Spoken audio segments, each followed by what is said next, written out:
So we're going to kick off this morning with a guest speaker. We are honoured and privileged to have Mr. Barnaby Phillips join us. What can I say? He's, in my words, a historian, a journalist, an educator, and perhaps he wants to share a little bit more about who he thinks he is with us. So Barnaby Phillips has written this amazing book called Loot. And just to say, how did I find this man? I was actually listening to a radio program called the Jeremy Vine Show. And Jeremy had joined that program that morning and was sharing with the audience a little bit about, not just about the novel, but why the Benin Bronzes. He told us a little bit about what happened back in, I think, 1897. So, it was fascinating. And so, you know, I'm so honored to have him. He agreed to come and share some of his knowledge with us this morning. So, Barnaby, I'm going to hand over to you. Thank you so much. It's a great honor for me to be with you this morning. Just a tiny bit about myself. As Grace says, I'm really more of a journalist, but I've always had a love of history. I was a BBC correspondent in Africa for many years. In fact, I grew up in Kenya in East Africa, but a lot of my journalism with the BBC was in West Africa. And that's where I got interested in the story of the Benin Bronzes, these amazing objects, which you may have heard something about. They've been in the news quite a lot, in fact, in recent weeks and months. So I'll talk you through my presentation here. All right, the Benin Bronzes, you've got that, do you? From Africa to Britain and back again. So what are the Benin Bronzes? Well, you can see two of the most beautiful examples here. They both show a 16th century queen from West Africa. Her name is Queen Idia. And when these wonderful objects turned up in Europe over 120 years ago, in 1897, people in Britain were astonished. They looked at the brass head, that's the one on the left, and they said, that looks like something from ancient Greece. And they looked at the ivory carving on the right, and they said, these objects are so exquisite, so beautiful. They don't fit with our ideas of Africa. We see Africa, this is Victorian England, as, a primitive place, a place without civilization, a place without culture. Well, there are thousands of these objects, Benin Bronzes, and they come from the ancient West African kingdom of Benin. These, for me, these two, I think, are really two of the most hauntingly beautiful examples. Now, where is Benin? Sorry if this map is a tiny bit blurred, but you might be able to see. I'm talking about the west coast of Africa, and the grey shaded area in the middle is today in southern Nigeria, which was a British colony. But for hundreds of years before that, it was the empire of Benin. And right in the middle, you can see a place called Benin City, which was and is still the capital of this kingdom. And the people who live in this kingdom call themselves the Edo. And at the bottom of the map there, you can see the grey shaded area, and that is the Atlantic Ocean. And that is where European explorers start to come. The people who come first are the Portuguese. After that, there are the Dutch. And they meet this kingdom here. This is a famous picture of Benin, and it's drawn by a Dutchman in the 17th century. That means it was about 1680. And this picture, I think, for many of us, is like a symbol of Africa's historic greatness before the Europeans arrive. You can see the king, he's called the Oba. He's riding on horseback. You can see that they had horses. He's in the middle there in the fine robes. Perhaps at the front of the picture, you can see some chained leopards. That's a symbol of his power. He's surrounded by musicians and dwarfs and other people who accompany him. And behind him, you can see his cavalry. That's a sign of his military prowess. And they are coming out of the great walls of the city of Benin. You can see its fine buildings and the hills behind. And a lot of these first European explorers, traders, as I said, they were Dutch and Portuguese, and they leave incredible accounts. And they often say, this city, when I compare it to Amsterdam, when I compare it to Lisbon, when I see the size of its palaces, the cleanliness and the straightness of its streets, I'm amazed. I didn't know that Africa had civilizations like this. This is an important point, is that there is a peaceful relationship between these visiting European traders who are often interested in ivory, and later, I'm sorry to say, in slaves, and the king of Benin. And this relationship goes on peacefully for 400 years until around about the late 19th century. That means the 1800s, when things start to turn sour. By this time, it is the British who are the preeminent global power and the trading power who are pushing into this part of West Africa. And they start to see the Oba, this king, as an obstacle to their interests. The British had been very interested in the slave trade. By the late 19th century, they are actively trying to stop the slave trade, but they have other interests. They want something called palm oil, because Britain is leading the industrial revolution. We have machines, we have factories in this country by now, and we need palm oil to lubricate our machines.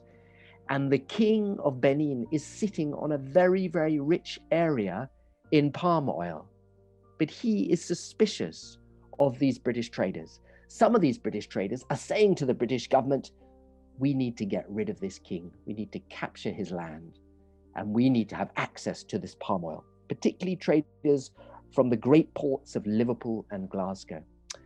But the British government is not convinced.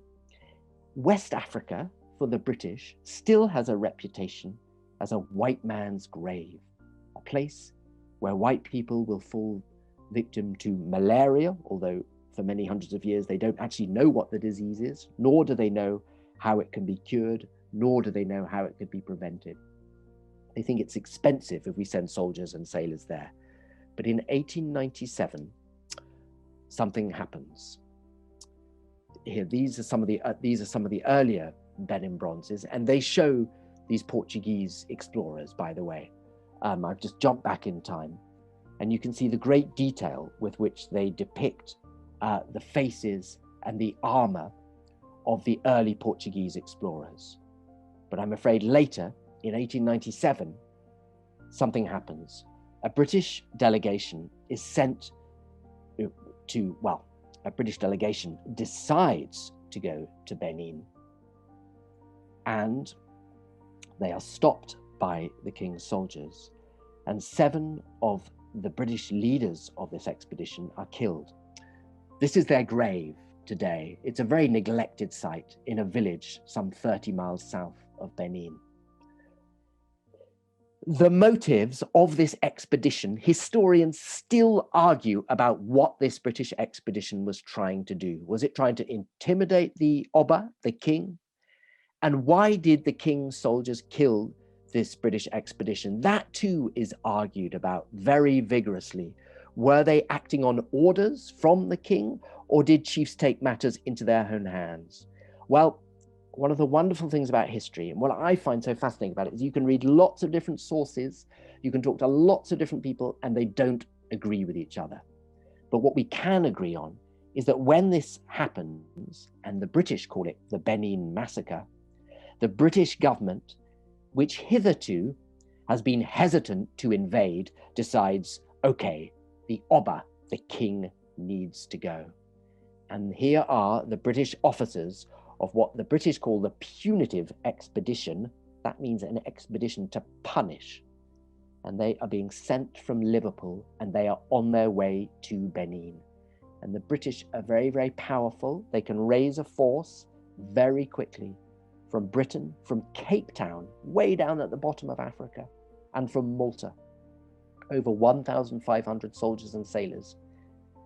They are led by this man, Admiral Sir Harry Rawson, who was a great friend of Queen Victoria's. I don't know if any of you have been to St. Paul's Cathedral, but if you go into the crypt there, you might have seen Lord Nelson's tomb, and there is a plaque to Harry Rawson right next to Lord Nelson. And he is in charge of the expedition. And although the Oba's soldiers fight bravely, they have no real hope against the British. The British are armed with something called the Maxim gun, which is an early machine gun, which spits out bullets at a terrifying speed, 10 bullets a second, I believe. And the Oba's soldiers fight very bravely, but they only have old muskets. They don't stand a chance. And so the British capture Benin, and they capture the Oba's palace. And in many ways, this would be, I think, just another little colonial war, which the British were fighting, a little war of conquest that we would forget, if not for what happened next. And if not perhaps for these, I would call them iconic, shocking images which come up now. It's all photographed, remember, it's 1897. Here are the British in the Oba's palace, and they are amazed by what they discover. They knew that they would discover lots of ivory, and they're very interested in the tusks, but they also discover all these wonderful cast metal sculptures, what we call the Benin Bronzes. One of the officers calls it a regular harvest of loot. This is a British newspaper of the time. The Graphic. And this picture was captioned, I think, "The King's house is rather a marvel." It's a free-for-all. The officers take whatever they want. For them, these objects are bounty. They are trophy. They're mementos. They're souvenirs of a military victory. For the Edo themselves, the people who have been defeated, these objects had religious, spiritual significance. They were part of their culture, part of their history. And that is now carted away by the British officers. Look, they're loading up their donkeys, their porters are helping them, and they take thousands of objects back to the waiting ships. We still don't know exactly how many. Historians disagree about this. Some say 4,000, some say 2,000, some say 10,000. But it's as if this civilization's library, encyclopedia, cathedral, all rolled into one, is dismantled in a few chaotic days and taken off by the British. What about the king, you may be asking, the Oba? Here he is, Oba Overamwe. I don't know if you can see on this picture, but if you look closely, he's chained. His feet are chained. The African soldiers around him are British soldiers. They are soldiers in the colonial army. And he is taken into exile. He dies in Calabar, another port in what is today southern Nigeria, in 1914. His kingdoms are incorporated into the British Empire. He never sees his land again. But after he dies, his son is allowed by the British to return as the King of Benin. And so in that way, although without the great power of before, the dynasty is restored. And there is still today an Oba of Benin, who is the great-great-grandson of Oba Overamwen, who you can see being taken off. And I'm fascinated by this picture. I see pride, defiance, sadness, and tragedy in this picture. Some of the king's chiefs fight on. This is an extraordinary man called Ologboshere. He fights a guerrilla war against the British for 2 more years. Through the bush, he's hunted down by the British with their Maxim guns and their greater weapons. And he fights on and on. Eventually, starving, he's caught. What's haunting about this image is that although he looks so calm, this picture is taken about 20 minutes before he is executed. He's sentenced to death by the British. They call him a traitor. I think today we would understand him better as a nationalist and a patriot and a hero of resistance. Well, what about the British? This is a man called Norman Burrows, one of the officers. He's back in London. In fact, he's not in London, I'm sorry. He's outside Manchester. Mellors Hall is his house. And he's posing with what he's written are his Benin curios. Well, lots of these British, of course, they're not art critics. They're often more interested actually in the tusks, the ivory tusks. But this is some of his loot from Benin. This is some more of what Norman Burrows, a lieutenant, took from Benin. And I think he's fairly typical in what he does next. He tries to sell what he's got. And there is some gathering interest in Britain about these unusual objects. And he sells these. At first, they aren't worth an enormous amount. But if we put the money into the equivalent today, the total of what he sells will be worth about £20,000. Now, that's a lot of money, but it's not going to change his life, if you like. But it shows there is a gathering interest. And he sells them to a museum collector, a man called Augustus Pitt Rivers. There are still museums in Oxford named after Augustus Pitt Rivers. And this is the process by which the Benin Bronzes are dispersed around Britain, but also Europe. This man, William Webster, the son of a potato dealer from Greenwich in London, is crucial to that process. He realizes that museum curators across Europe are very interested in these Benin Bronzes, that they say something about Africa and culture that had not previously been understood. And he's very active at trading and selling Benin Bronzes, particularly to museums in Germany. And in this way, the very meaning of these Benin Bronzes, and indeed these carved ivory tusks, changes. We'd seen them as religious and spiritual objects, but once they come to Europe, they become works of art. They are seen in a more aesthetic way. We look at them and appreciate their beauty because we don't understand the religious or spiritual purpose they already had. But the biggest collection of all goes to the British Museum. And this is the British Museum today. I don't know how many of you have been there. It's just reopened. It's free. Please go. Whatever you think of the history, their collection of Benin Bronzes is superb. They have almost 1,000, although controversially, they only show about 100. Some 900 are in the stores. That means the vaults. So they're not accessible to the ordinary public.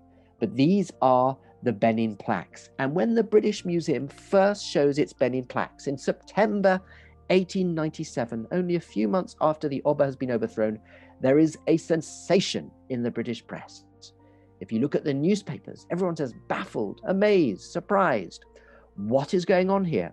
How can all these plaques depict Portuguese soldiers in 15th century armor? That means they must be 400 or 500 years old. And yet, Africa is a place that has no history. It does not make sense. And so this leads to a dramatic re-evaluation, understanding of African culture here in Europe. And still today, 120 years on, one of the great collections of Benin Bronzes is in the British Museum. Here are some of the plaques close up. Each one is about the size of an A3 sheet of paper, if that means anything, about double an A4 sheet of paper, I suppose. Each one individually cast. This, to me, is one of the most beautiful Benin Bronze heads of all. And this is another interesting thing about the Benin Bronzes.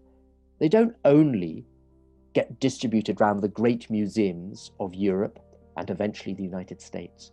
They also get distributed around private collections. This is an extraordinary piece. It was bought by a art dealer in an auction in London in the 1950s.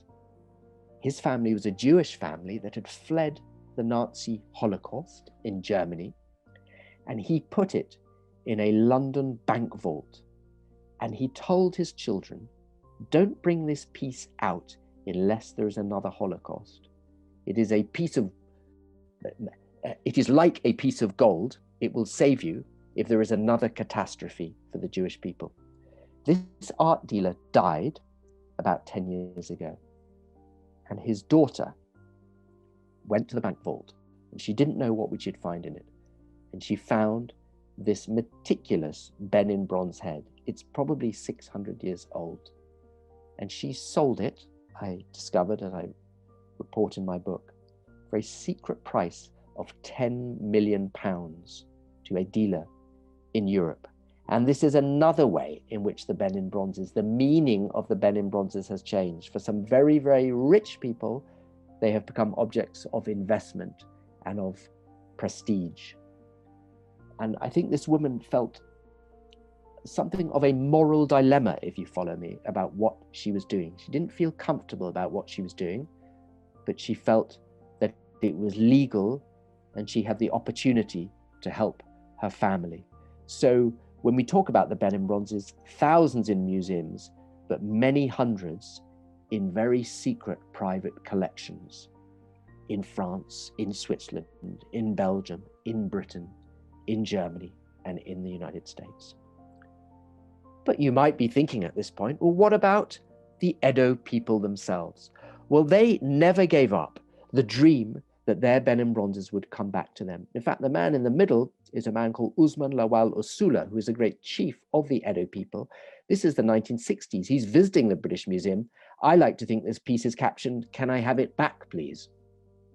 He's talking, the rather short man with glasses who he's talking to is called William Fagg. He was a famous curator of the British Museum. And William Fagg, of course, says, no, you can't, because that was the way things worked at the time. In Nigeria itself, in fact, and this is where the story gets a bit more complicated, the man on the right, the white man you can see, is called Kenneth Murray.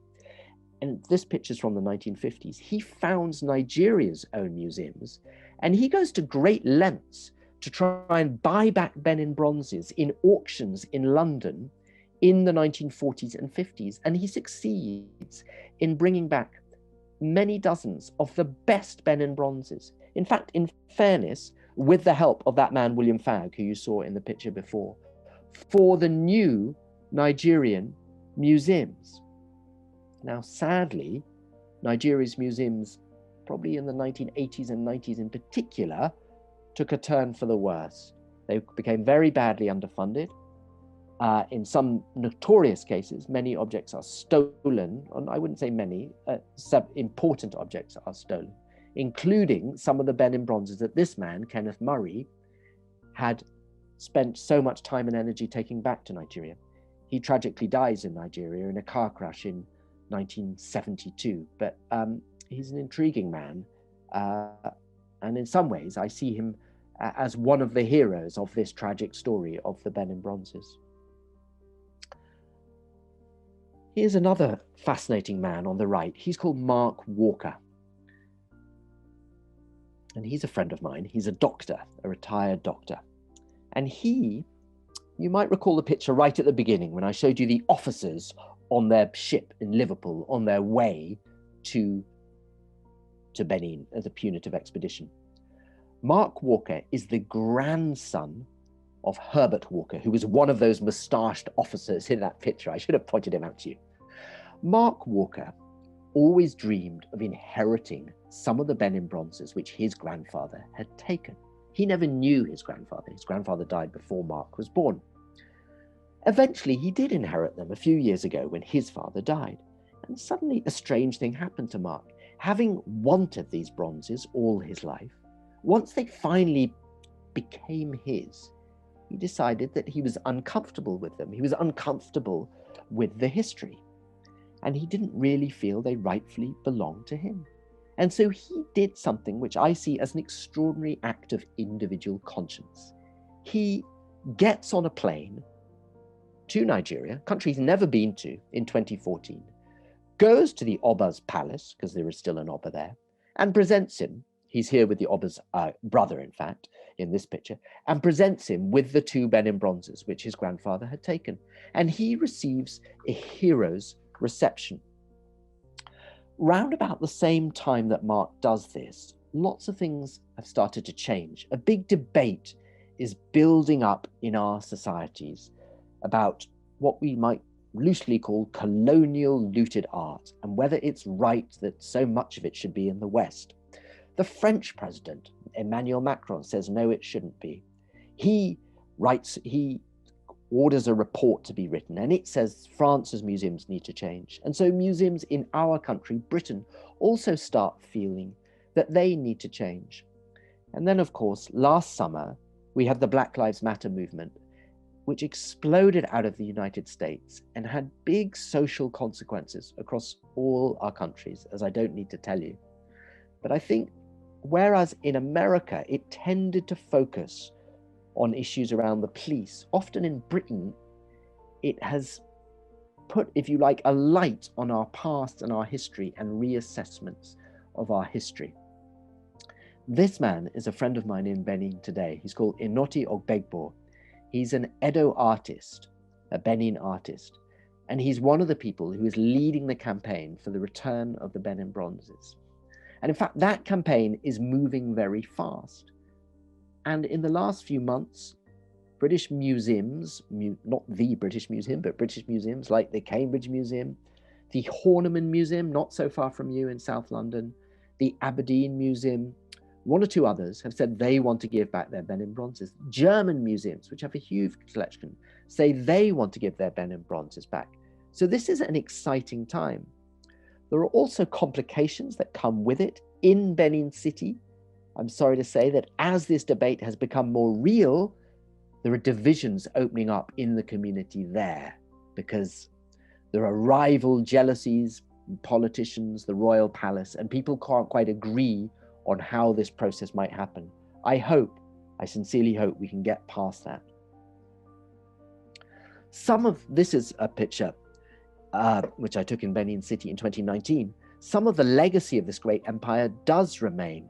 I know this just looks like a pile of dirt. In fact, this, if it can be restored, it's part of the great ancient Benin City walls. It's covered in vegetation, but these walls are more than 50 feet high, and they run all around the city with an amazing moat around them. It's hard for me to do them justice in a photo. And they could be restored. And there is an idea now for a wonderful new museum in Benin City that displays the archaeological heritage, but that will also enable us to see some of the wonderful objects should they come back from museums in Europe. Now, one thing that I think is important to say is we talk about the Benin Bronzes as if they're objects that somehow remained frozen in time in 1897. And this is a final thought I should give you, is that the craftsmen of Benin City, despite what happened to their country, their civilization, they never went away. They never lost their skills. This is a man called Phil Omodamwen. He's part of the same guild the Craftsman Guild, who work for the Obas. He's in Benin City today. He's one of the most highly skilled. And they are still there, still practicing their craft.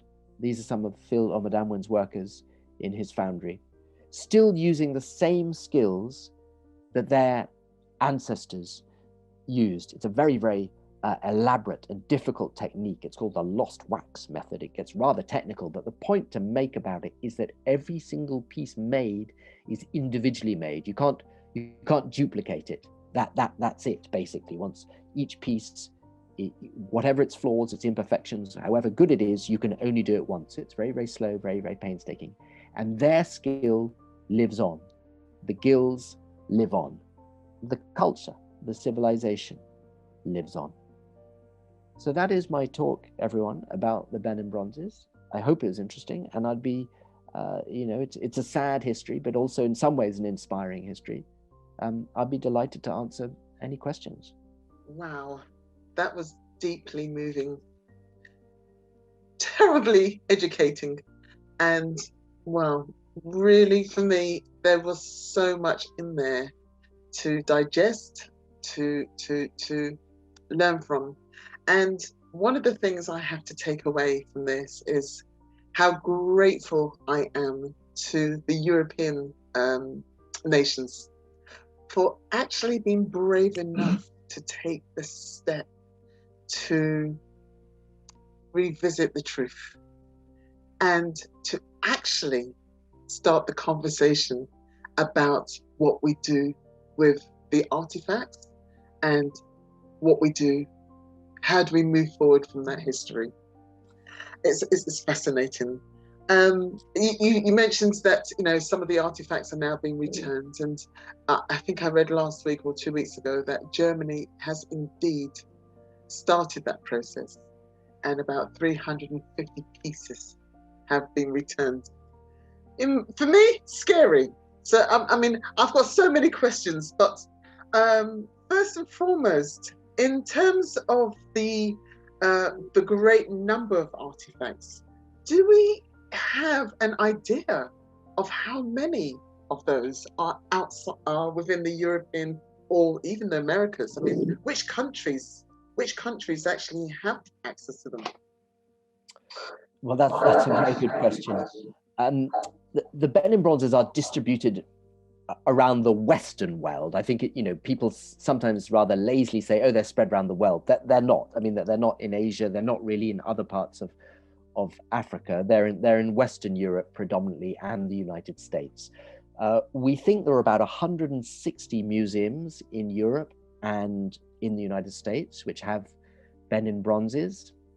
One of the positive developments in recent years, and it's really just getting off the ground now, is a project called Digital Benin, which brings together some of the best scholars in Benin City, in Lagos, in Germany, in Britain, and they are trying to make a complete digital inventory, which is totally accessible in theory to everybody, so that we can try and answer that question. That information will be freely available around the world, in recognition of, I suppose, that there has to be some historical redress, some correction, but also that these are part of global heritage and global culture, and that we can all share in that knowledge.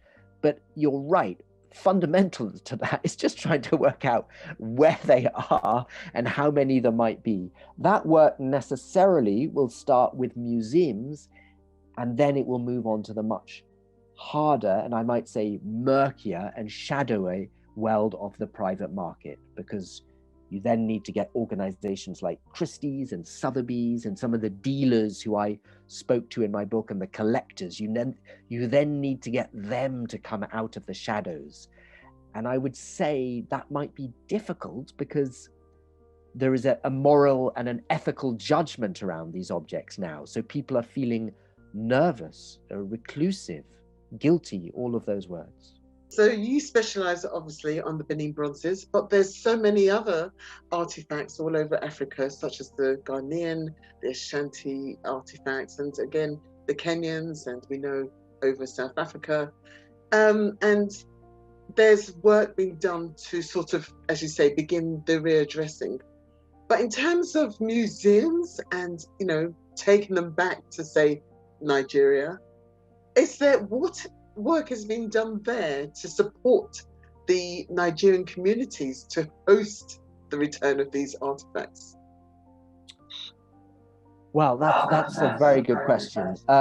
In fact, I would say the British Museum, which is not very good on returning objects, that's a whole other debate, is very good at supporting African museums, at training, at long-term support. I think there is a general recognition that if restitution, which means giving objects back when something bad has happened, if it is to work, it's not just a matter of handing back objects because you feel guilty to salvage your conscience. There has to be more support. There has to be a more meaningful form of support going forward in order for it to work. And there are very big questions and not easy questions to answer. So there is a dream now of building what's called a world-class museum in Benin City for these objects to go back to. But, you know, tourists don't go to Nigeria. I mean, Nigeria it's a difficult country to visit. You know, it's got a bad reputation. It's not a tourist attraction. So it has to mean something to local people. They have to be able to afford to go to this museum. It has to engage with their culture. It can't just be a museum in the narrow Western sense of sort of dead objects under glass boxes, if you like.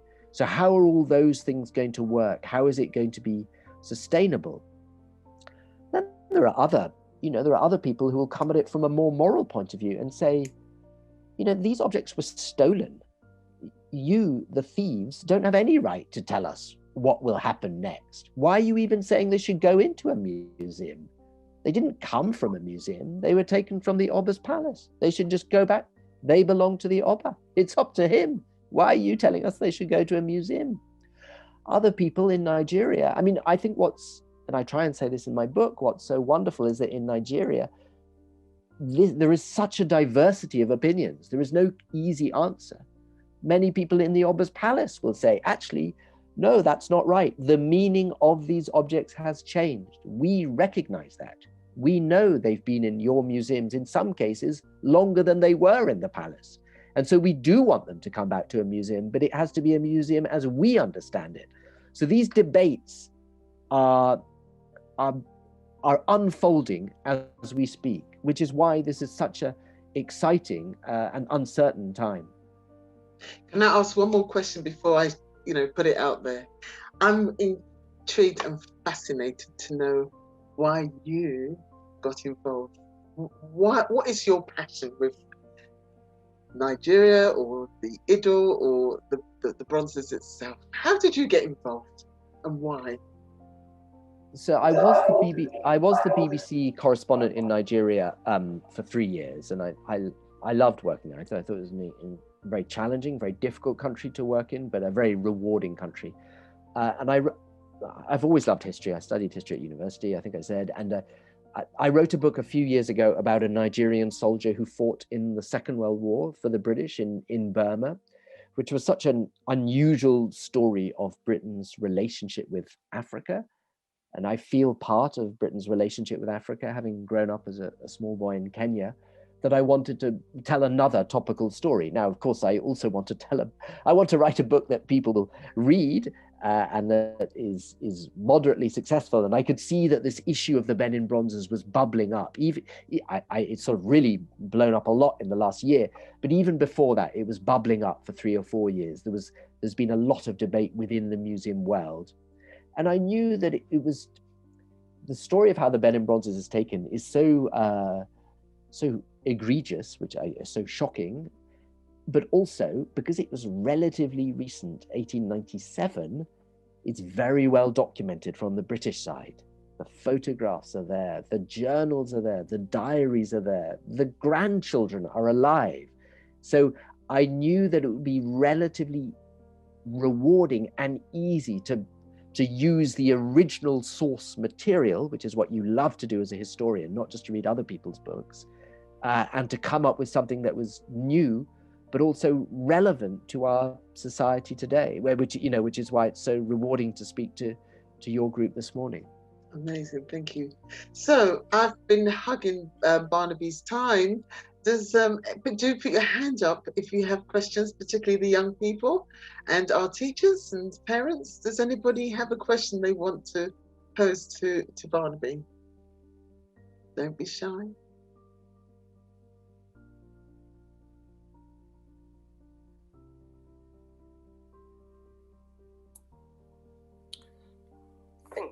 Councillor Joan, yes. Thank you very much. And I do, have a passion for Nigeria. I've never been there. I've been to Ghana. I've been to all different countries. And I'm very shocked to hear you say that there's not a really Nigeria for tourism, I don't know, because I read much about Nigeria. I have quite a lot of Nigerian friends, and they always say to me, oh, you must come to Nigeria. But having you saying that now, it set me back a little bit. And I'm just wondering why you say that. Okay, fair enough. Yeah, maybe, that was a slightly throwaway remark about a country of 200 million people and a lot of complexity. So I was generalizing a little bit, but I think it would be fair to say that Nigeria's internal infrastructure is, electricity is unreliable, roads are unreliable, hotels are relatively expensive. Moving in and around Lagos, the main city, is fine, but the internal transport networks are not great. Getting a visa, permission to enter Nigeria, and of course many Nigerians will tell you how difficult it is to get a visa to come here, but it's also, you need to be fairly determined to get a visa to go to Nigeria. It's quite a process. And I suppose many Nigerians would feel that they haven't made the most of the wonderful assets which their country has. Incredible, the culture speaks for itself, the art speaks for itself, the literary tradition speaks for itself. Also, in fact, it's natural beauty, it's wildlife, all of these things haven't been exploited in a good sense to the maximum, that Nigeria has somehow let itself down. Also, of course, we can't gloss over the fact that unfortunately in parts of Nigeria, there are serious security issues. So the Northeast is caught up in an Islamist insurgency with Boko Haram. The Niger Delta to the south of Benin City, where the oil industry is also at times unstable. And although a wise traveler can easily avoid these areas and can put these dangers in perspective, they, I think, can be intimidating for people who aren't aware of the big picture, and the whole country, as it were, gets tarred with the same brush, if that makes sense. Thank you so much. Can I just bring you back to the Black Lives movement that happened, and the awareness that came about through the inequalities suffered by many parts of the Black community in relative to the white community in terms of policing, housing, income, education, etc.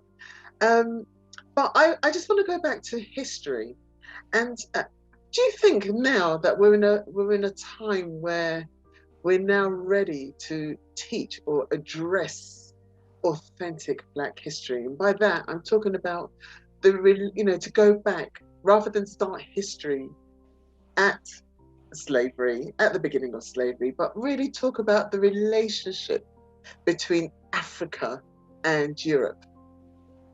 Is there an appetite to actually go back there? Wow. I mean, I hope so, and I hope my book, or it can just be one tiny contribution to that relationship. I mean, it seems self-evident that we need to know the entirety of that relationship, and that means not always seeing Africa through the prism of European interaction, if you like. That can be challenging. If I can give you my own example of talking about the history of the Benin Empire, for a historian such as myself, I have to be honest about my limitations. I'm not an anthropologist of the Edo people or of Edo religion. And the Edo people were, in the Western sense of the word, illiterate. They weren't writing things down until Christian missionaries come after the British invasion. And so when you're looking for written sources, of course, I did go to Nigeria and spend as much time there as possible, but inevitably, a lot of my work is done in libraries here in the United Kingdom, and the written sources are European. And of course, I look at them critically. I try and use my good judgment on what rings true, what doesn't ring true, and what's consistent or not consistent. But you find yourself pushed towards these European sources, even though you don't want to be. I guess I'm giving the dilemma, and so we need to find ways around that. It's urgent that we find ways around that. But I would have thought that, you know, a history such as that of the Benin Bronzes, it's self-evident that we need to understand it, not purely from the British point of view. I mean, it just, that seems so obvious.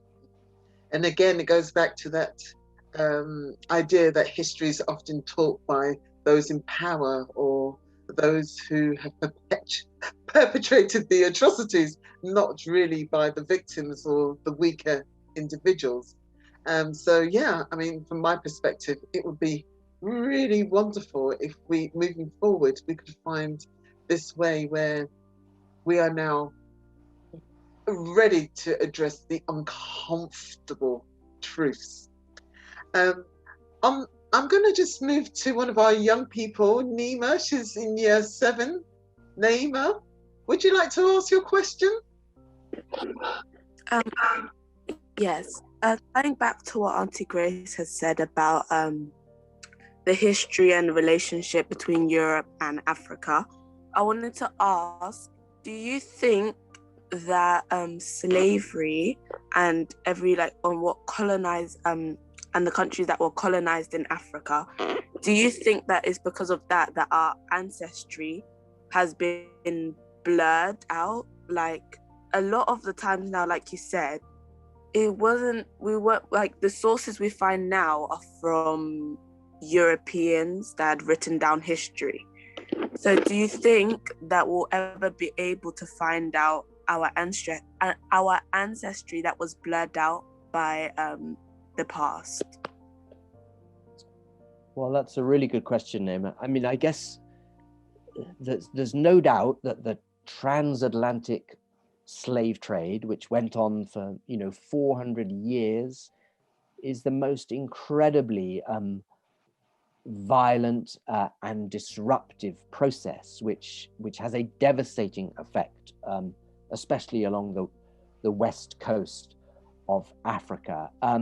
But I guess I would say that we shouldn't generalize, and so sometimes even the slave trade, in all its horrors, does not wipe away everything. So, for example, when I was talking about the Kingdom of Benin, I mentioned slaves, but if I was actually giving you a slightly more complicated answer, Benin was rather actually never really that involved in the slave trade.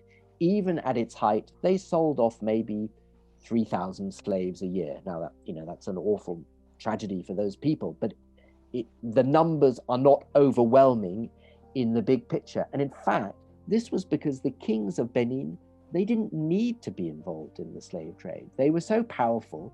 They had other things which the Europeans wanted. In this case, often it was ivory, but also pepper and other spices and cloths, that they could stay somehow detached from it. So there were powerful kingdoms in West Africa that got very involved in the slave trade, but there were others that were not. And in a way, you might say that their history is more intact, if that helps answer your question. Thank you so much for your question. Yes, Eva. it does. Thank you. Amazing. And I do believe Eva, Sorry, you had a question. Would you like to ask your question?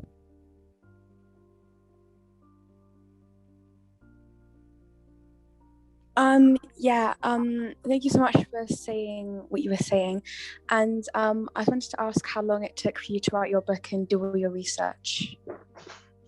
Oh, wow, that's a really good question, Eva. So I have a day job, actually. I work for an elephant conservation organization, and to be honest, you know, that's how I pay my rent or feed my children and so on. So I don't, you know, I had to take unpaid leave. My employers very kindly gave me unpaid leave to write my book. And so the short answer is, for about 2 years, while I was doing my job, my day job, I would be researching in libraries in the evening and at weekends. And I went to Nigeria for a few weeks. And then in my unpaid leave, 6 months off, I knew it wasn't a very long time. I wrote intensively in those 6 months, and I tried to be really disciplined. I went to the British Library. I don't know if you know it, next to St. Pancras. It's a wonderful place to work. And I would write 1,000 words a day. And I'd set myself that target. And because I find writing, it requires so much concentration. And if I could do all that during that 6-month period when I didn't have to also think about my job, that would be very, very intense. And at the end of that 6 months, that meant I had a draft book, which I could show to my editor. And once you've done that bit, once you've done the draft, it's actually quite easy to amend it after when you go back to your regular work, because afterwards it's just, oh, maybe I'll move a bit of chapter 2 up to chapter 4, or I need to go through chapter 5 and tighten up the language, or I should have not have repeated what I said in chapter 7. All of that stuff, it's actually quite easy, but I find I do need that intense period of concentration. 6 months in my case is the short answer. It's amazing. That's really, really fast, actually. I'm very, very impressed. But if nobody else has a question, oh, Angela has a question. Go on. Hi, thank you so much, Barnaby. You mentioned something about how some of the people who have this Benin Bronzes are thinking what will happen to them when they go back to Nigeria. And I think for Nigerians as well, we worry because, like you've rightly stated, that the internal infrastructure to sustain, maintain, and promote the value of these bronzes is not quite there yet. So what are your personal fears that this fight, this struggle to return what was stolen, what will be your personal fears and worries about the future of them when they're eventually returned, assuming the current state of, the internal battles at the moment? Well, thank you, Angela. It's a really good question. And to be honest, this is something that I do think about quite a lot. A couple of days ago, I was talking to a Nigerian friend who was instrumental to the process of setting up the new museum in Benin. He's a key player in the process. And he said something to me very interesting. He said, Barnaby, the people who worry the most about this process, who are most skeptical about this process, are Nigerians. In Britain, we're having a rather different debate. Inevitably, we're looking at the own very bad things we did. But in Nigeria, they're saying, okay, we knew about those bad things you did, but what's going to happen next? How is it going to work when they come here? I try to be optimistic about it, but I think what has been happening in Nigeria, even in the last few weeks, as this debate about returning objects has become very tangible, people are thinking, there's going to be some serious money coming in. There's some serious investment around these objects. There are opportunities. And as you know, Nigeria has different power structures. It was, let's face it, a country that was cobbled together by the British and doesn't always have a clear sense of national unity. And so just in the example of the Benin Bronzes, but this would also relate to many other types of objects. There is a federal government which feels ultimately, these objects should come back to it. There is the Oba, still there, the great-great-grandson. These are my objects. They were taken from my ancestor, my palace. But there is a governor of Edo State, which is the local power broker, if you like, who's been very successful at wooing the European museums. And there are rivalries between these institutions. To put it candidly, there is some frantic diplomacy going on at the moment, in which I have to say, people are trying to be very helpful behind the scenes and smooth over this situation. That's where we are at the moment. It is, this ought to be about history and culture, but inevitably it's also about politics and money, I'm afraid. Thank you so much. One final question before we let you go. it's been fascinating to hear the history. And obviously, I look at what you've just said today about there must have been a trading relationship before 1897 when, Britain went in with the Maxim gun and, created the atrocities. But clearly, we must have traded. And you've said some of the things that, the Europeans wanted in terms of palm oil and ivory. What did the Nigerians want? Oh, well, that's a good question, actually. Well, one of the things that the Europeans bought that was of great interest was guns, I'm sorry to say. And so when the Portuguese first turn up in the 15th century, they bring these muskets with them and gunpowder. And the Oba, who is if you like, a powerful warlord, who's conquering other tribes around there, he's thinking, well, these are interesting. I would like those. And there is then an interesting negotiation between the Portuguese and the Obas, because the Portuguese say, well, you can't have them unless you become a Christian. And the Oba says, well, I don't want to become a Christian. We have our own religions. But he allows some missionaries to set up churches in Benin City all these hundreds of years ago. And in return, some Portuguese soldiers fight for him against a neighboring ethnic group in a famous battle. And after that, they start to give him their guns. So guns is something that is of great interest. Of course, by the time the British arrive, these guns are no match for the much more modern weapons that the British have. The Portuguese, remember, are the international traders of this time. So they're just stopping off on West Africa, but they're going all the way around the bottom of the Cape and all the way to India. So they are in a position to bring cloths and spices in turn that West Africans did not know about, because they were bringing them back from Asia. So they're well placed to be international middlemen, and in this way to bring the world to Benin City, if you like. And this is what is so fascinating as well, is that Benin City ends up sending ambassadors to Lisbon. And Lisbon has ambassadors in Benin City. So this is a very, very different kind of relationship than the one of slavery and conquest and colonization, the more typical relationship which defines Europe and Africa from the 19th century onwards. Amazing, isn't it? Seems like we were in an era of mutual respect back in the day. I think that's true. I mean, I think there's a danger of romanticizing that, but in broad terms, I think that is correct. It was a different dynamic before the 19th century. I think racial attitudes tend to harden. There is a more competition between European powers, which leads to, I guess, a more aggressive dynamic on the ground in Africa. So by the time the British march into Benin, they're very, very worried about the Germans or the French grabbing different bits of Africa just around there. So that is driving the process on. So yes, things changed for the worse. Barnaby, thank you so much for coming this morning to Accoutre Centre for Learning, for sharing with us.